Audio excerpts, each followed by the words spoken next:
A very good afternoon to you and welcome to iRadio 1 o'clock news bulletin. First, here are the headlines.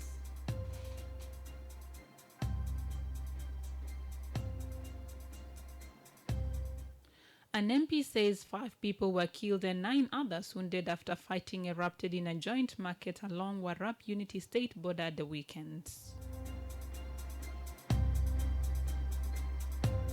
The Minister of Labour and Public Service in Northern Barkazal State has resigned. And a senior member of the SPLM party is calling on South Sudanese to respect the rule of law and own the constitution as the country prepares for elections. These stories and more coming to you in this news bulletin with me, Yar Ajakdeng, and other news in detail.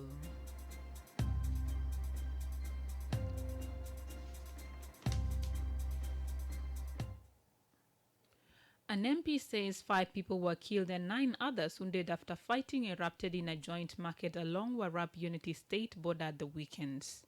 Joandar Dabol, representing Unity State at the Council of States, told iRadio that the incident occurred at Mayenjur Weekly Market over the weekends.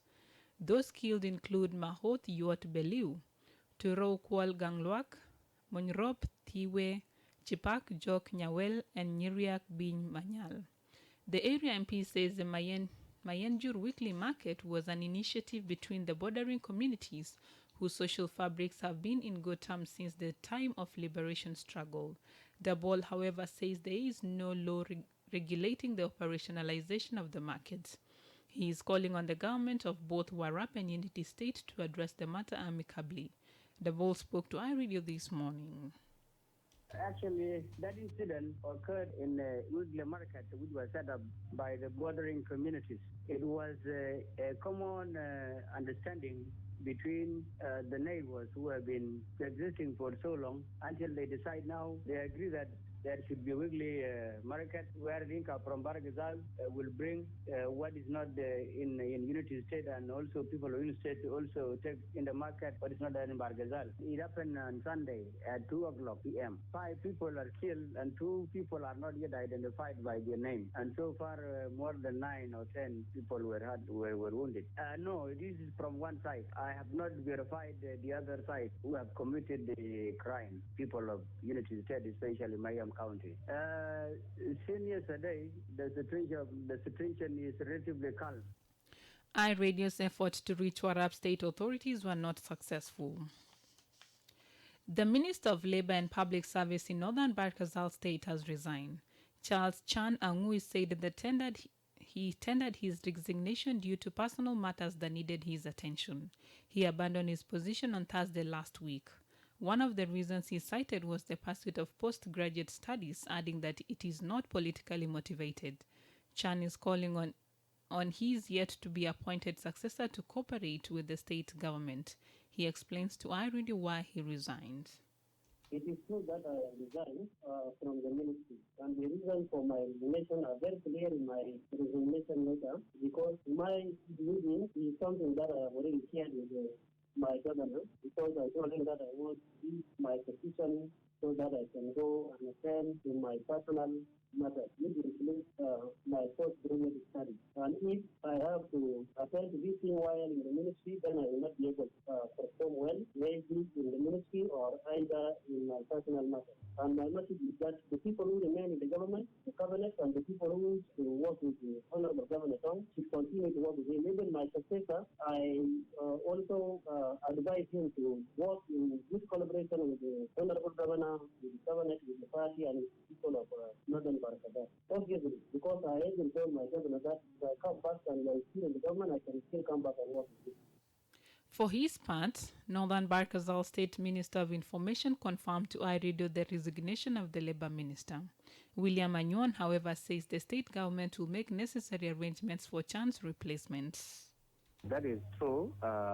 Honorable Chen Angui, the Minister of Labor Public Service, has resigned. According to the Minister, he said that he has some personal issues that could not allow them to continue with his current job. So he decided to resign, and there is nothing more that he also preside over his resignation letter. The Minister is not here in the state. He took a leave. He went to Juba, and he decided to resign from Juba there. Well, the state is simply because when somebody quit the job, he has to be replaced. We have potential people that are also qualified to fill his position. So the governor will make a process, and somebody will be appointed to replace the former minister because we have a line. A former minister came from a party, and that party will also nominate another person to be appointed. Charles Chan Angui was appointed in February last year by President Salva Kiir. A senior member of the SPLM party is calling on South Sudanese to respect the rule of law and on the constitution as the country prepares for election. Aldo Ajodeng says this is a paramount for better future. He made the remarks in Juba during the SPLM rally yesterday. We must hold our constitution when we go to election. The constitution of this country is the one that will reflect our unity. South Sudan is diverse with 64 different ethnic groups. Aldo Ajo called on the citizens to embrace the spirit of diversity, saying the country's independence have come a long way. Anthropologists have traditionally categorized the people and tribes of South Sudan under 6 distinct groupings. Aldo said South Sudanese should shun tribalism and live in peace. We cannot avoid the regional diversity. We are diverse regionally because there is nothing wrong if I say I'm Equatorian. There is nothing wrong if I say I'm from Bargazal. There is nothing wrong if I say from Upper Nile. And this is what we are. And at the end, we one nation, unity of equal people. We hold our unity in diversity. Our diversity is not tribal. Our diversity is regional. Your past is what you own. And your past is what tells you to own this country. You are listening to iRadio 1 o'clock news bulletin. A Kenyan court has charged 2 domestic workers with stealing 32 million Kenyan shillings from a South Sudanese businessman in the country. The Kenyan newspaper Nation reports that Ruth Kagea Livole and Viola Engesia Aluse appeared before a Nairobi court on Monday.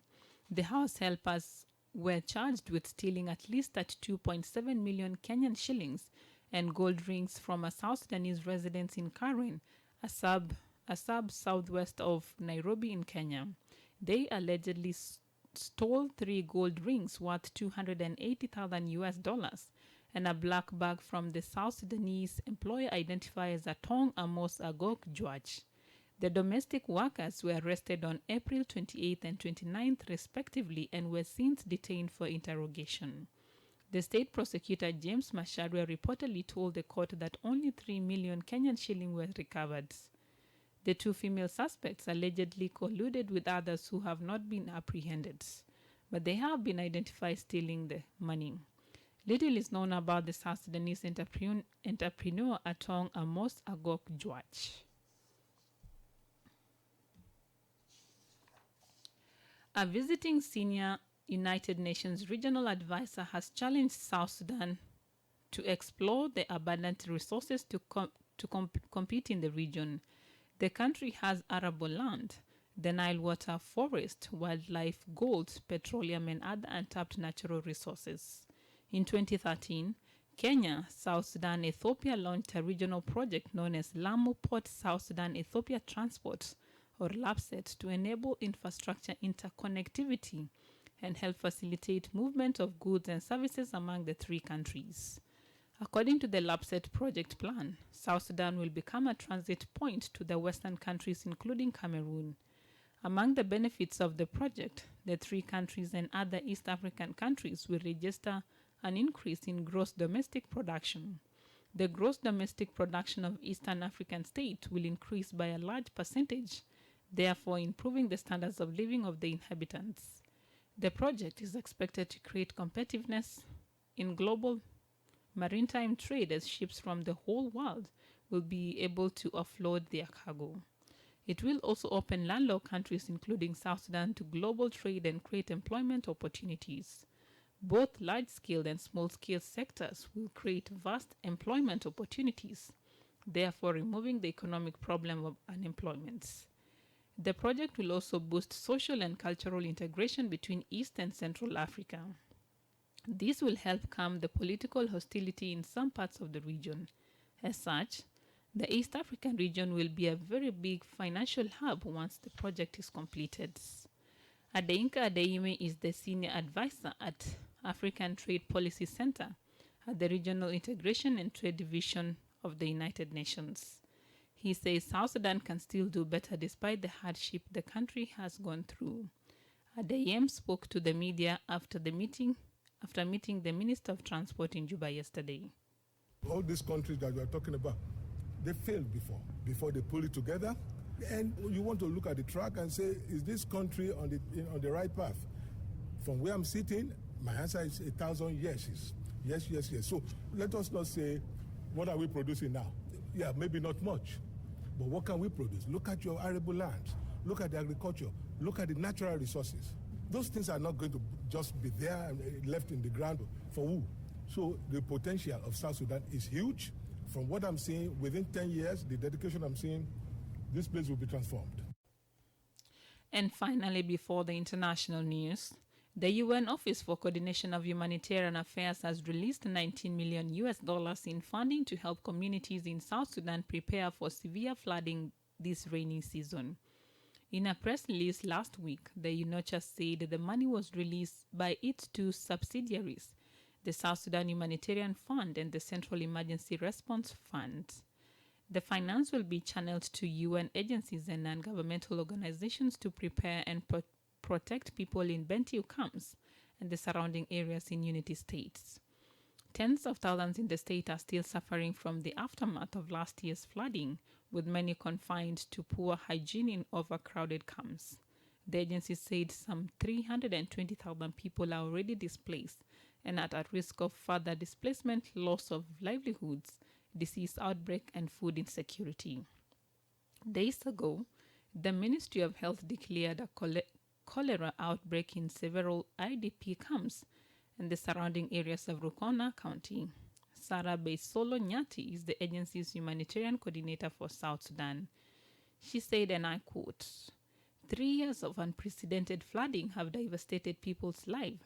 As the rainy season have started, this funding will enable humanitarian organizations to soften the blow of another crisis by preparing and protecting communities in Bentiu in advance. End quote. The country is projected to suffer a fourth consecutive year of extreme flooding over the coming months, according to experts. Some $4 million of the funding is expected to enable NGOs and UN agencies to reinforce dikes around vital access roads, displaced people's homes, the airstrip, and other infrastructure. The remaining $15 million allocation will support people to protect their homes and key infrastructure such as latrines and water wells from flood water, and thus aim to avert public health emergency.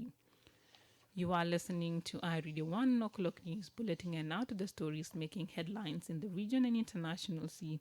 My colleague Susan Philip joins us, and this international news is proudly brought to you by MTN. متى تفوق زاك في محل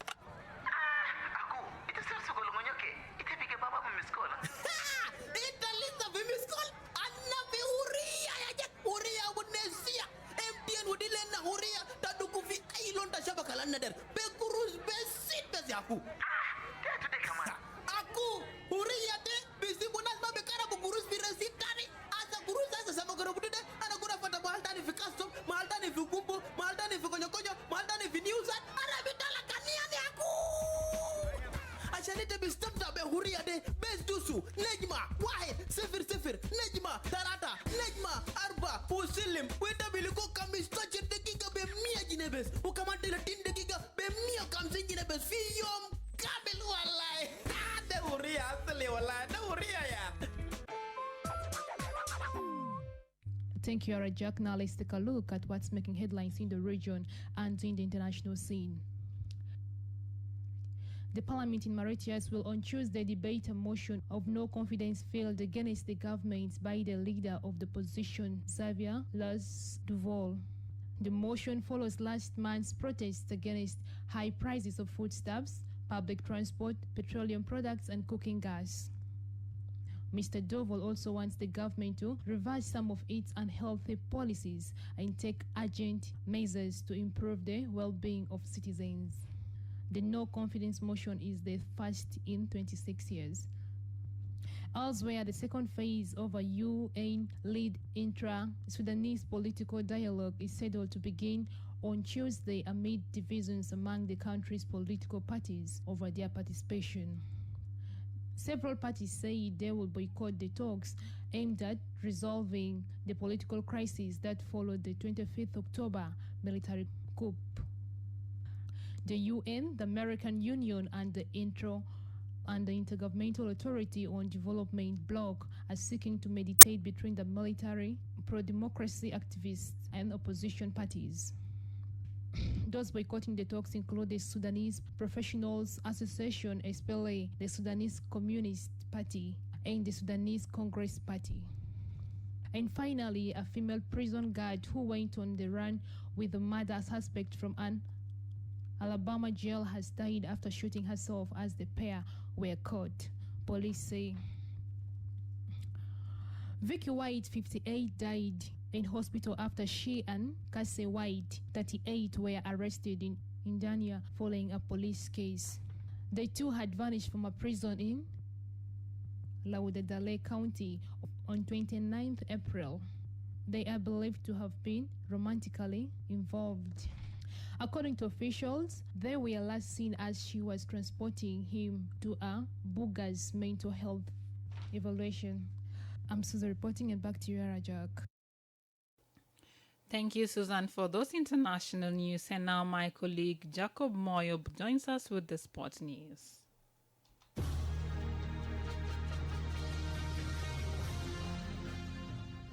Thank you, Yar Ajakdeng. And to start with, in South Sudan National League, the clubs that qualified for the second and last rounds are awaiting semi-final draws. This is after the Superstar managed to secure the Juba seat after winning their final game against Yambio Star 1-0 yesterday. Alongside Superstar board from Group 2 in Juba is Zalan Rumbek from Group 1 and Gadisha Reng from Group 3. The second round will start on Sunday 15th May and will run up to 26th of this month. The winner will walk away with $25,000 and will represent the nation in CAF Champions League. Elsewhere, Erling Haaland's summer move from Borussia Dortmund to Manchester City would be confirmed this week. BBC Sport has heard from sources the £63 million transfer for the 21-year-old Norway striker is agreed, with an announcement expected soon in Germany. City are refusing to respond to the widespread reports. Privately, they say the deal is not done, though their definition of done may differ for the medias given the final detail involved in such big cash moves. It is thought that virtually all parts of the transfer are agreed, with City only needing to trigger the clause to activate the transfer. The transfer would be one of the biggest of the summer. And finally, Liverpool manager Jurgen Klopp says he disagrees with Manchester City boss Pep Guardiola's view that everyone wants Liverpool to win the Premier League. Guardiola said the media and wider country supports Liverpool after his side's win over Newcastle on Sunday. But Klopp feels Guardiola was influenced by the emotions of a game. Klopp reflected on his analysis of Tottenham after Saturday's draw with Antonio Conte's side, a result that ultimately saw Liverpool fall 3 points behind City in the Premier League title race by the end of the weekend. And this has brought us to the end of the updates from the world of sports, and back to you in the studio, Yar Ajak Deng.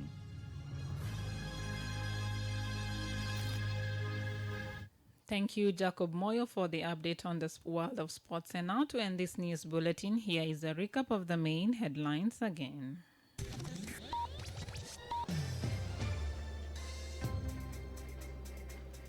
An MP says 5 people were killed and 9 others wounded after fighting erupted in a joint market along Warrap Unity State border at the weekend. The Minister of Labor and Public Service in Northern Barkazal State has resigned. And a senior member of the SPLM party is calling on South Sudanese to respect the rule of law and own the constitution as the country prepares for elections. That's the end of iRadio 1 o'clock news bulletin. You can also get these stories and updates by subscribing to iRadio News Alert on your MTN South Sudan number. Call 700-700 hash and follow the instructions. If there is a story or an event you would like iRadio to cover or report about, please send us a text message on +211 925 287 870. It is also a WhatsApp number. Follow us on Twitter at iRadio Juba, like our Facebook page iRadio, subscribe to our YouTube channel iRadio South Sudan, and watch our comprehensive interviews. You can also visit our website and listen to us online at www.iradio.org. Stay tuned for the news in Arabic at 1:30 p.m. I am Yar Ajak Deng. Thank you for listening.